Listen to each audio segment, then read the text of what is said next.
The smartest people in history used this system for creativity, healing, and purpose. You have probably never heard of it, and that is not an accident. That is by design, because the people who have quietly lived by this framework for the last 2,000 years did not want it diluted. They did not want it turned into a bumper sticker or a 30-day challenge or a motivational poster hanging in a break room. They wanted it to stay where it belonged, in the hands of the people who were ready for it. Today, you are one of those people.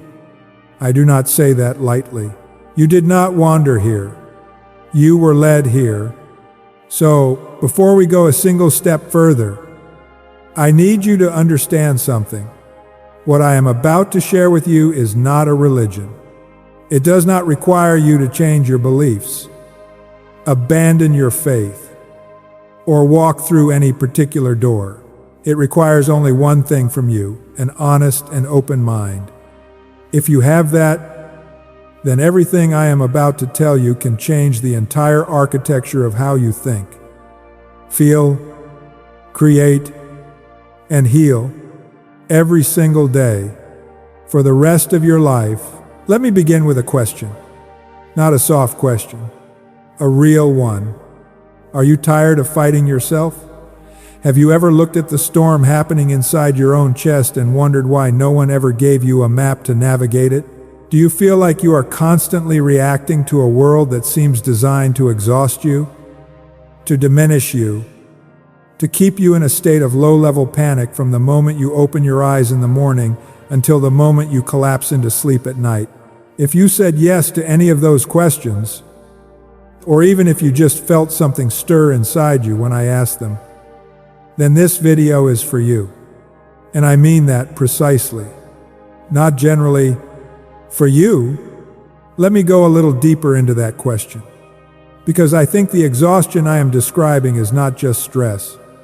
It is something more specific. It is the exhaustion of a person who is using enormous amounts of energy trying to control things that simply cannot be controlled, who is replaying past conversations to figure out where they went wrong, who is monitoring other people's moods to decide whether it is safe to speak, who is lying awake calculating probabilities of outcomes that have not happened yet, who is measuring their own worth against an ever-shifting standard of what they imagine other people think of them. That is not living. That is managing, and you can manage beautifully. You can manage for years and still feel like you are somehow missing the actual experience of being alive. The framework I am going to share with you today does not ask you to stop caring. It does not ask you to feel less. It asks you to redirect, to put down the weight that was never yours to carry, and pick up the weight that actually is. Because the second kind of weight, the weight of your own genuine choices and values and efforts, that weight has a completely different quality. It is purposeful. It is yours. And it builds something rather than simply draining you. The framework I am going to walk you through today is called Stoicism. Now wait. Before you decide, you already know what that word means. I want you to do something. I want you to set aside everything you think you know about it. Because I promise you, what you think it is and what it actually is are almost certainly not the same thing. Stoicism is not about being cold. It is not about suppressing your emotions. It is not about gritting your teeth and pretending everything is fine while you are quietly breaking apart inside. That is a misunderstanding so widespread and so harmful that it has kept millions of people from accessing one of the most profound and practical tools for human flourishing ever developed. So here is what I want you to do right now. If this video is already speaking to something inside you, and you feel it speaking, I can tell you are still here. Type the words, "My mind is my fortress," in the comments below. Not because I need the engagement, because that declaration, that 5-word phrase, is actually one of the oldest truths inside this framework. Your mind, your fortress. We are going to spend the next 45 minutes building it together. And while you are down there, hit the like button and subscribe. Tap the bell. Because what we are doing in this channel is not background noise. It is a conversation that deserves your full attention. Now, let us go back 2,300 years. Picture a merchant. He is traveling by ship across the Mediterranean, which in the ancient world is the equivalent of traveling the entire globe. He is carrying goods. He has a livelihood. He has a plan for his life.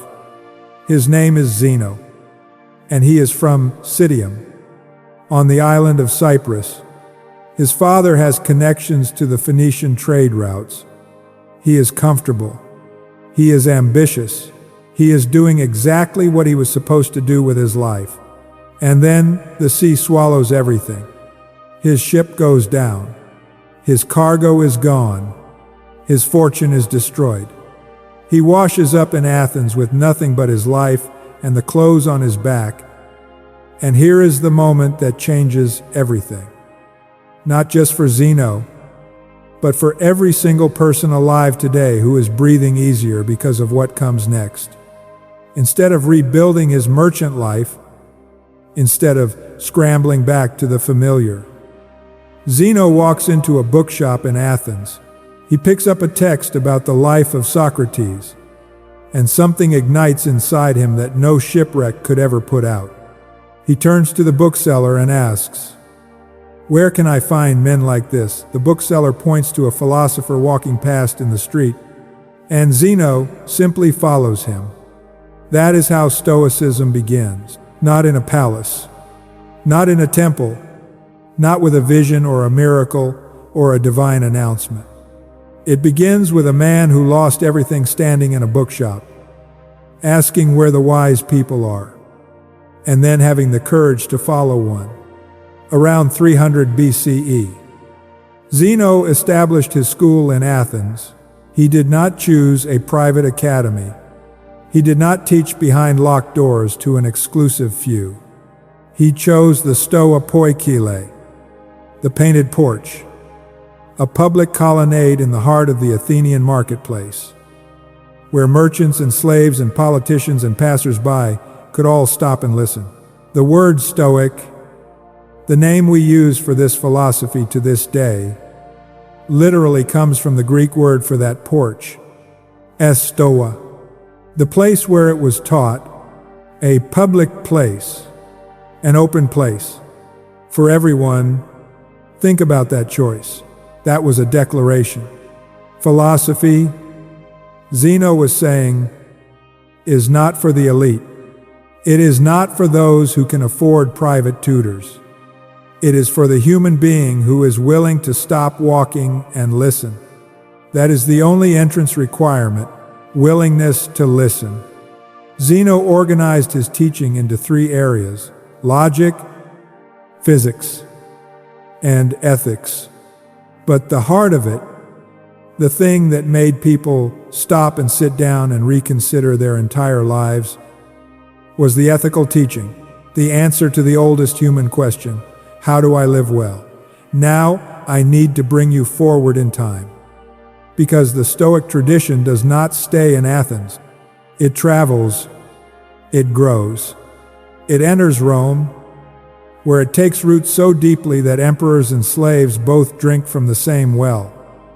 And it is in Rome, across 3 very different lives, that the framework reaches its fullest expression. I want to introduce you to 3 people, because in these 3 lives, you will see this framework do exactly what it promises: give ordinary and extraordinary human beings the tools to navigate suffering, create meaning, and live with fierce purpose. The first life is the life of a slave. His name is Epictetus. He was born around 55 CE in a city called Hierapolis, in what is now modern Turkey. He was born into slavery, not a soft servitude, real slavery in the Roman Empire, which was brutal and dehumanizing in ways that are difficult to fully comprehend. His very name, Epictetus, is not even a real name. It is a Greek word that simply means acquired, as in property acquired. He was named like an object because for the first portion of his life, that is legally what he was considered to be. His master allowed him to study philosophy. This was not generosity. Not really. It was a form of investment. An educated slave was a more useful slave. But what the master could not have anticipated was what happens when you hand a mind like Epictetus's the tools of Stoic thought. Something burns inside him that no amount of legal ownership can extinguish. Epictetus eventually gained his freedom. He began teaching philosophy in Rome. Students came from across the empire to sit at his feet. And then, around 89 CE, the Emperor Domitian issued an edict expelling all philosophers from Rome. Epictetus could have retreated. He could have hidden. He went to Nicopolis in northwestern Greece, and he built a school there. And people traveled from all over the known world to hear him speak. His student Arrian recorded his teachings in two works, the Discourses and the Enchiridion, which in Greek simply means handbook, something to keep at hand, a weapon small enough to carry and sharp enough to change everything. The opening line of the Enchiridion is the single most important sentence this framework ever produced. Are you ready? Here it is. Some things are up to us, and some things are not. Read it again. Some things are up to us, and some things are not. I know you might be tempted to slide past that. It sounds almost obvious, almost simple.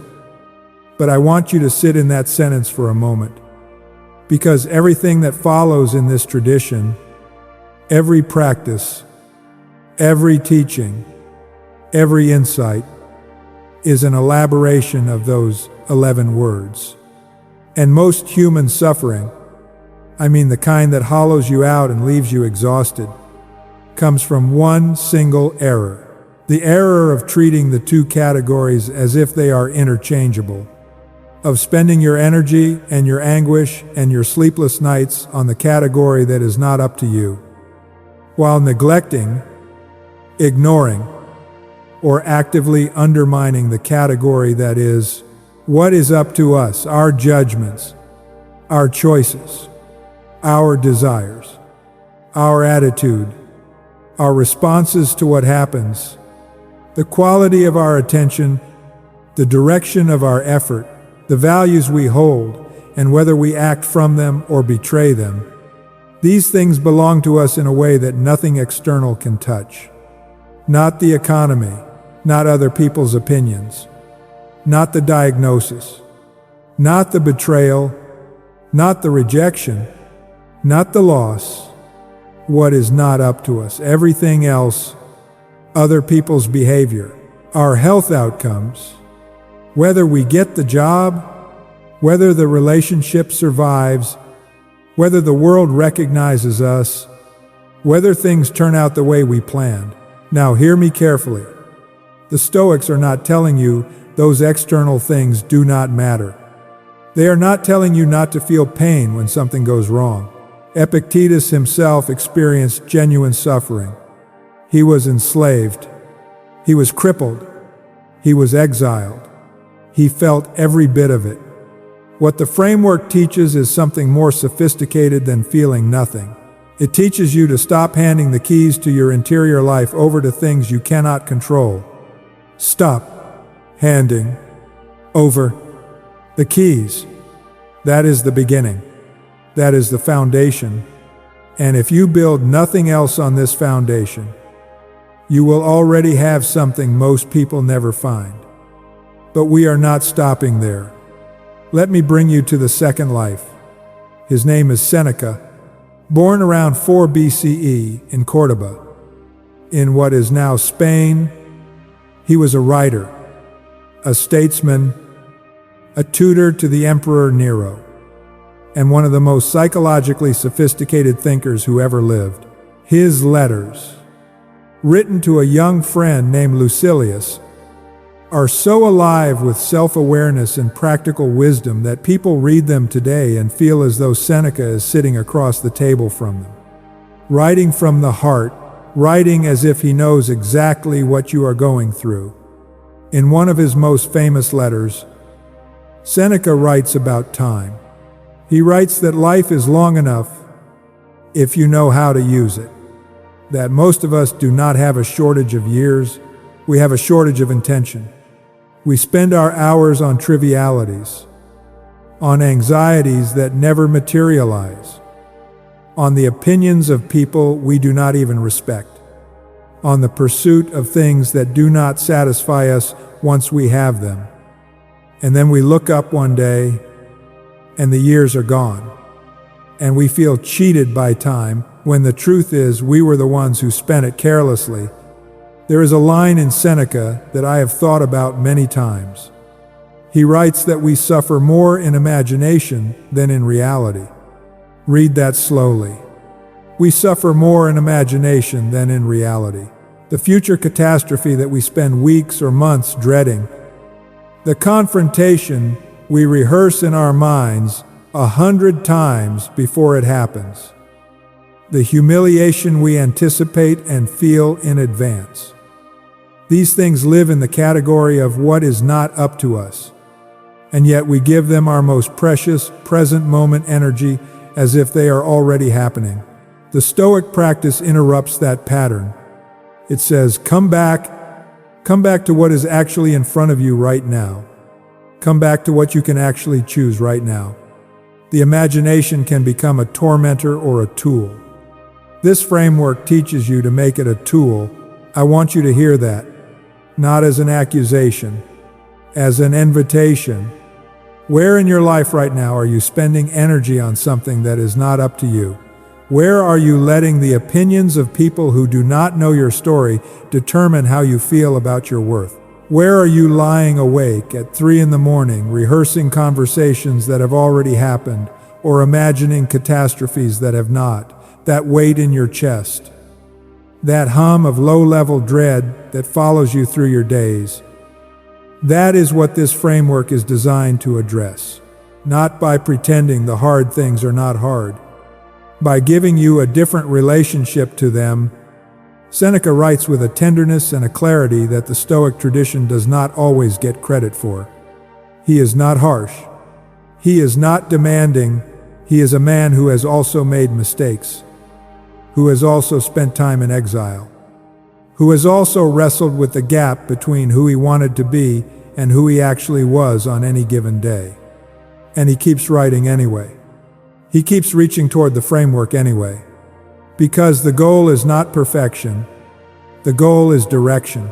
Listen to me carefully. The goal of this framework is not to become a statue. The goal is to become a person who has a genuine relationship with their own interior life, who knows what they value and lives accordingly, who can face the things that cannot be changed without being destroyed by them, and who can engage fully, joyfully, creatively, with the things that can. Now I want to bring you to the third life, the most unexpected one. His name is Marcus Aurelius. He was born in 121 CE. He became Emperor of Rome in 161 CE. He ruled until his death in 180 CE. By almost any external measure, he was the most powerful person on earth during his lifetime. He commanded armies.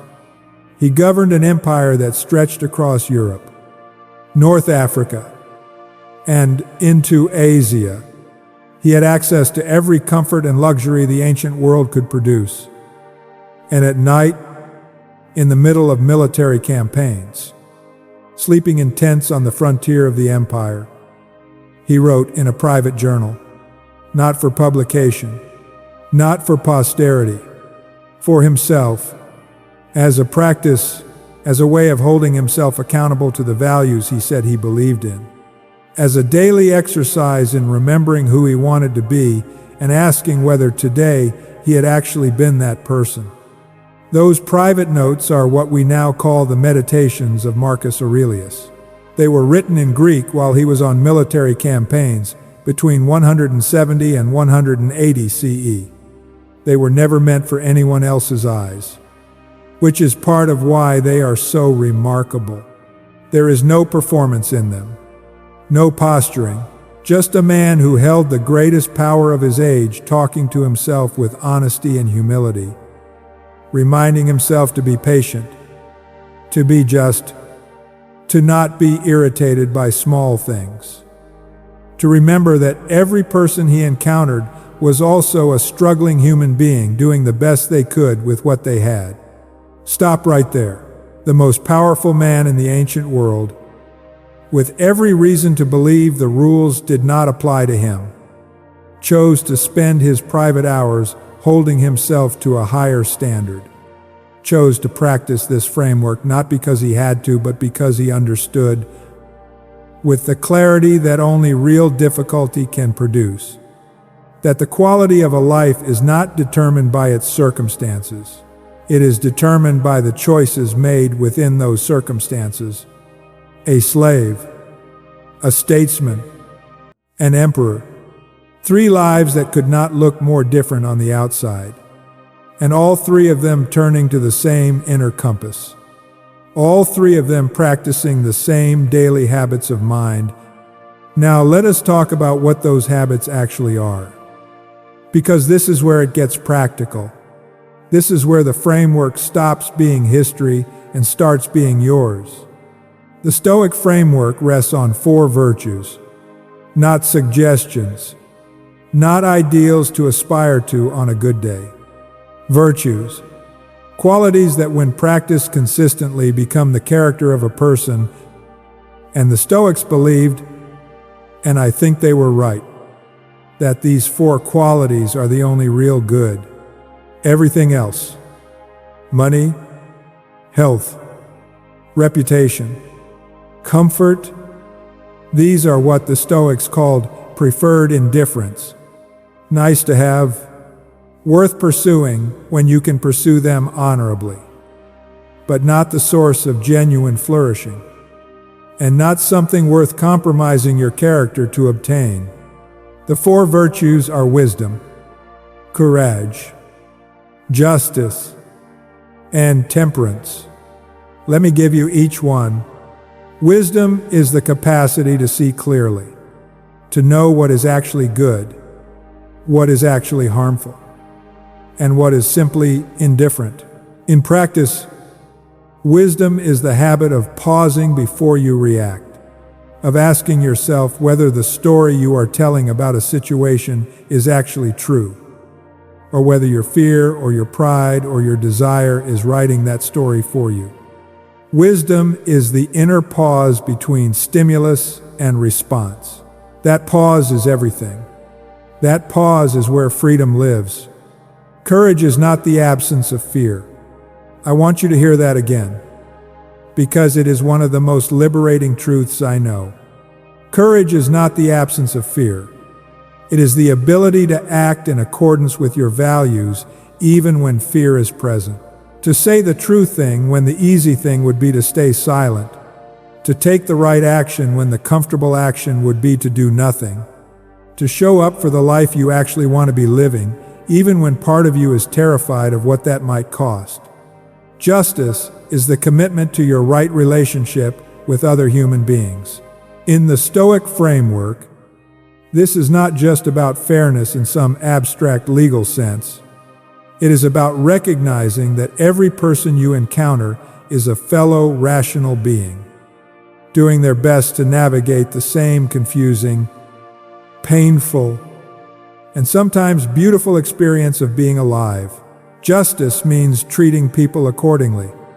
It means your success does not have to come at someone else's expense. It means the framework you are building is not just for yourself.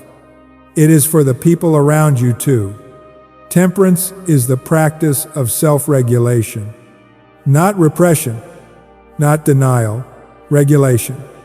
The ability to choose what you engage with, how much, and in what way. The ability to say, I can have this and I choose not to. I can react and I choose a different response. I can indulge and I choose what actually serves me. Temperance is sovereignty over your own appetites and impulses. And in a world that is specifically designed to hijack your impulses, that every platform and algorithm and advertisement is engineered to bypass your rational faculty and trigger automatic reactions. That sovereignty is not a minor thing. It is not a self-improvement strategy. It is the difference between living by intention and living by reaction.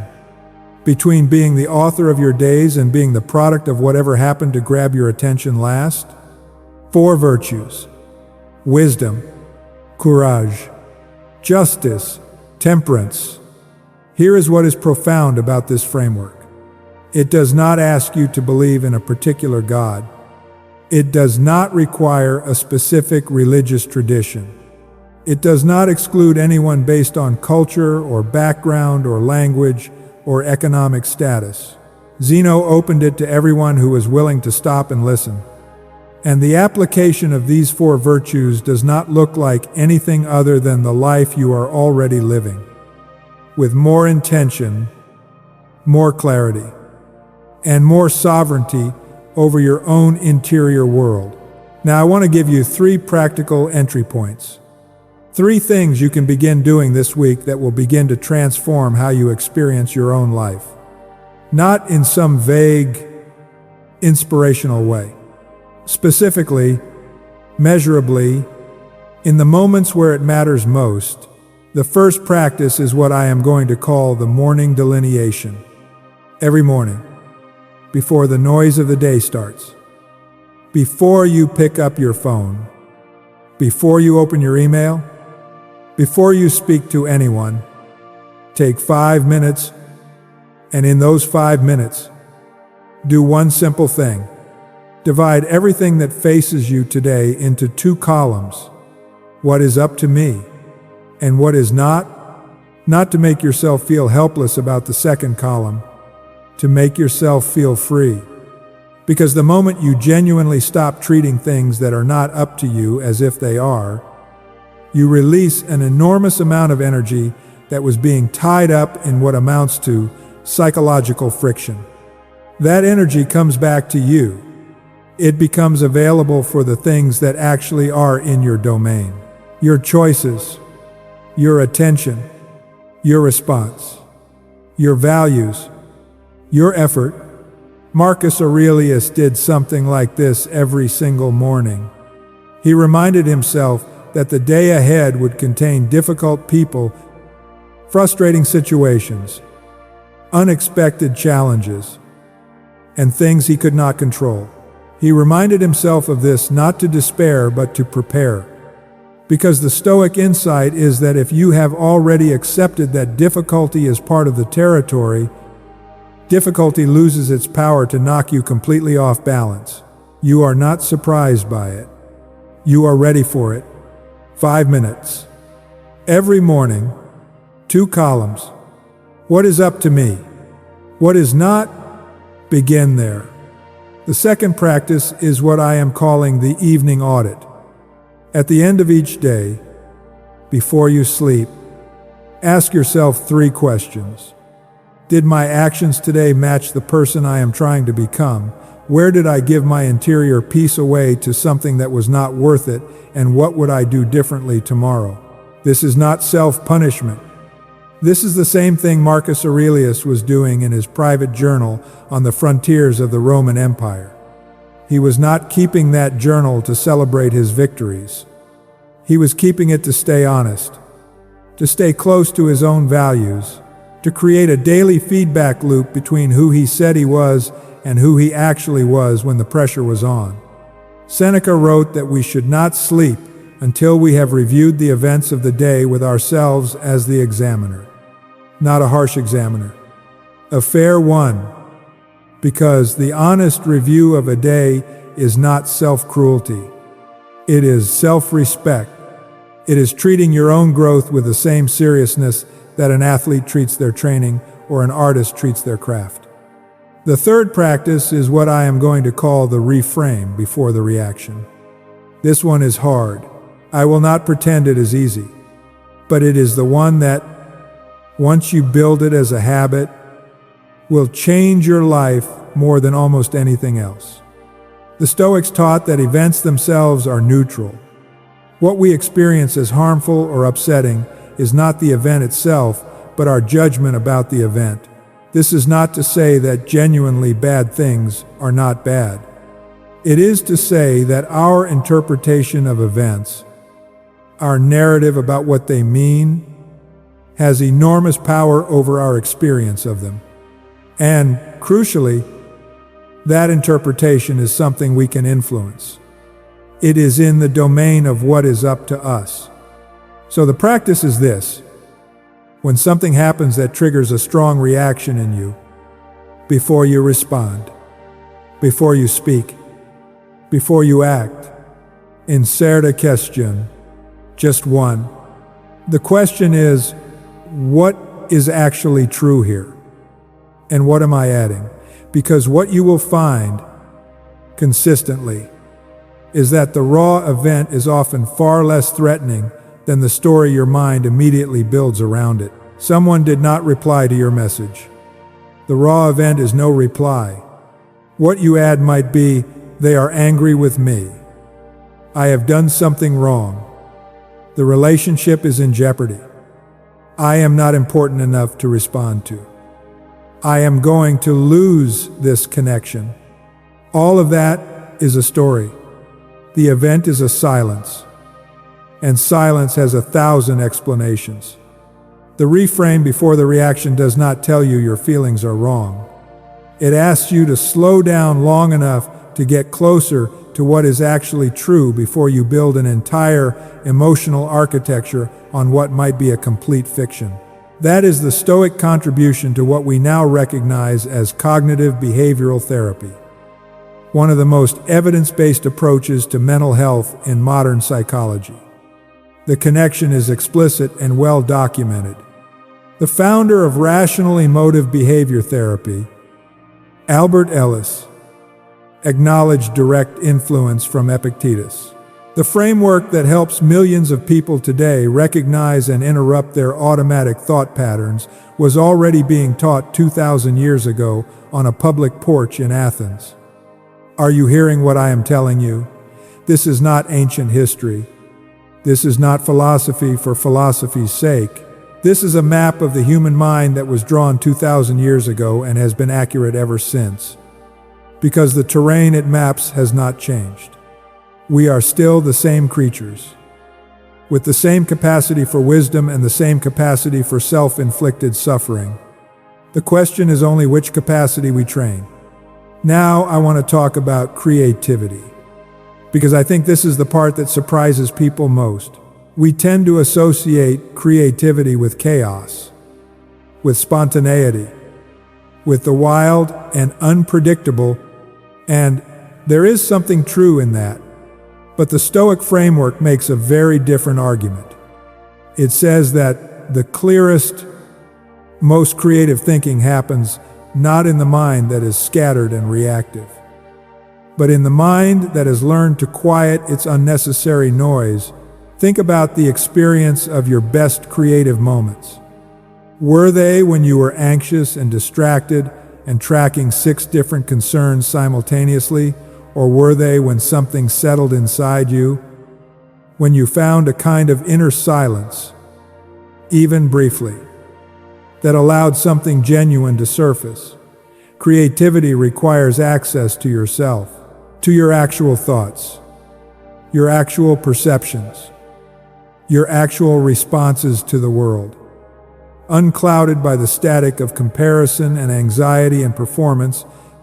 What the Stoic practice does, especially the morning and evening practices, is gradually clear that static, not permanently, not all at once, incrementally, day by day. the signal gets a little cleaner. Marcus Aurelius ruled one of the most complex political institutions in human history while facing military campaigns, plagues, and personal loss.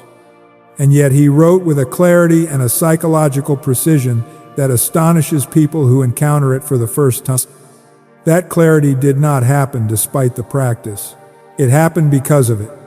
What could you create if you were not spending half your mental bandwidth managing anxiety about things that are not up to you? Think about that question seriously. Do not brush it past. And now I want to speak about healing. Because some of you watching this are not just looking for productivity tools. You are looking for a way through something that has broken you open. Maybe something did. A loss. A diagnosis. A relationship that did not survive. A version of yourself that you thought you would always be and suddenly can no longer locate. Maybe you are sitting with grief. Maybe you are sitting with shame. Maybe you are sitting with the particular exhaustion that comes from having survived things that were not supposed to happen to you. The Stoic framework does not tell you to pretend those things did not hurt. It does not tell you to be tougher. It does not tell you to move on before you are ready. What it offers is something more honest and more durable than any of that. It offers you this. Your suffering does not define your character. Your response to your suffering does. And your response, even now, even in the middle of it, is something that is up to you. Not entirely, not immediately, but incrementally and with practice. Yes, that small, fierce territory of the interior life. What you choose to think, how you choose to direct your attention, what you choose to value, what you choose to do next, remains yours. No circumstance, however painful, can remove that from you without your consent. Epictetus said it himself in one of his most vivid moments of teaching. "You can chain my leg," he said, speaking from direct experience of having been a person whose body was legally owned by another, but not even Zeus can conquer my will. The will he is talking about is not stubbornness. It is not defiance for its own sake. It is the recognition that at the very center of a human being, there is something that circumstances cannot reach, something that belongs to you in a way that nothing external can revoke. The Stoics called it the rational faculty, the capacity to choose how to relate to what is happening, and the framework is simply a set of practices for keeping that faculty clear, strong, and oriented toward what actually matters. If you are in the middle of something hard right now, and you are still watching this, you have not given up. You are still reaching. You are still looking for the tool that will help you carry what you are carrying without being destroyed by it. That is not weakness. That is one of the most courageous things a person can do. I want you to hear me say that. Now, I said at the beginning that the smartest people in history used this system. Let me give that some texture. The framework that Zeno built on a public porch in Athens traveled through time and geography and found its way into the thinking of people you would recognize across every field. The Stoic understanding of the mind, of virtue as the foundation of flourishing, of the discipline of the interior life, has been quietly present inside political philosophy, inside psychology, inside the practices of artists and writers and leaders who often did not even have a name for what they were doing. They simply found, through their own difficulty and their own searching, the same truths that Epictetus articulated, that Marcus Aurelius practiced, that Seneca wrote about in his letters. Because these truths are not culturally specific, they are not historically limited, they are descriptions of how a human mind functions and what a human character needs in order to hold itself together under pressure. These things do not change with the century. The pressure is always there. The question is always the same. How do I meet it without losing myself? This framework answers that question. It has answered it, verifiably, and in writing, for over 2,000 years. And it does not require a membership. It does not require you to join anything, believe anything specific, or affiliate yourself with any tradition. It requires only that you take the two categories seriously, practice the four virtues, and build the daily habits of reflection and intentional response that make the framework real rather than merely theoretical. Not theoretical, real. Now, I want to speak directly to someone who is watching this, and I believe you know this is for you, because something in the last few minutes has landed differently than the rest, not just as information. As recognition, you have been managing something in private that the people around you do not fully know about. You have been functioning, meeting the obligations, showing up, but underneath the functioning there is a kind of quiet exhaustion that comes from carrying something you have not known how to set down. And somewhere in what I have shared with you today, something shifted, a small thing, maybe just a recognition that the distinction between what is up to you and what is not gives you permission to stop carrying the parts that were never yours to carry in the first place. That permission is not from me. It is from the framework.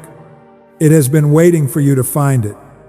And the fact that you found it today, in this form, in this moment, tells me that something in you was already reaching for it. That is the kind of readiness that the Stoics would recognize. Not the absence of doubt, not the presence of certainty, just the willingness to stop and listen and follow. You are not behind. You are exactly where you need to be to begin. Here is what I want you to do starting tonight.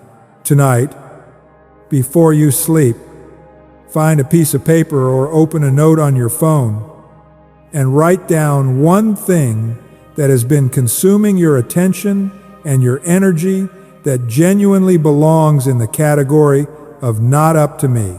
Just one thing. Write it down. Acknowledge it. And then write, next to it, what actually is up to you in relation to that thing. Not to fix it. Not to control the outcome. What is genuinely actually up to you? Your response, your next step, your choice about how to relate to it. That is the beginning of the morning delineation. That is the beginning of the practice. That is where the fortress starts to be built. And I use the word fortress intentionally, because the Stoics often use that image. Marcus Aurelius wrote about the inner citadel, the place inside a person that external events cannot breach if it is properly maintained. Not a place you retreat to, a place you live from, a place so rooted in clarity and genuine values that when the world comes at you with everything it has, and it will, you are not knocked flat, you bend, you feel it, and you come back to center. Your mind is your fortress. That is not just a phrase for the comments section. That is the oldest and most reliable truth in this tradition. Everything the Stoics ever taught, every letter Seneca ever wrote, every note Marcus Aurelius ever made to himself in a military tent on the edge of the world, every word Epictetus ever spoke from the position of a man who had been owned by other men and still could not be defeated, comes back to that. Your mind is your fortress, and that fortress is not built in a day. It is built in the morning delineation. It is built in the evening audit. It is built in the pause before the reaction, in the question that asks what is actually true, in the daily, quiet, unglamorous practice of choosing your values over your impulses, one day at a time, one choice at a time, one honest and careful reflection at a time. Not perfectly, not without setback, with direction. That is enough. That has always been enough. And it is available to you right now, in the life you are already living. Not in some future version of yourself that has more resources or more time or fewer problems. So, here is my invitation to you as we close. Go back to the comments and type, "My mind is my fortress." Let those words sit there, in writing, as a small and genuine act of commitment to the practice, and then share this video with one person in your life who is also searching, who is also looking for a framework that does not require them to be someone other than who they are, who just needs a map for the territory they are already walking through. Subscribe to this channel. Turn on the notification, because what we are building here, together, in these conversations, is exactly what Zeno was building on that public porch in Athens 2,300 years ago. A practical philosophy for the human being who is ready to stop reacting and start choosing. The practices are yours. The framework is yours. The work is yours. And may the clarity you are reaching for meet you in the next quiet moment you allow yourself to have. May your inner life become the most honest and the most well-tended place you inhabit. May the distance between who you are and who you want to be grow smaller with each day that you choose to practice rather than merely to aspire. And may the fortress you are building become so genuinely yours that no storm of circumstance, no opinion of others, no failure, no loss, no fear can reduce what you have chosen to build inside yourself. That is not a wish. That is a promise the framework has been making and keeping for over 2,000 years. Go build your fortress. The door is open. The porch is public. It always has been.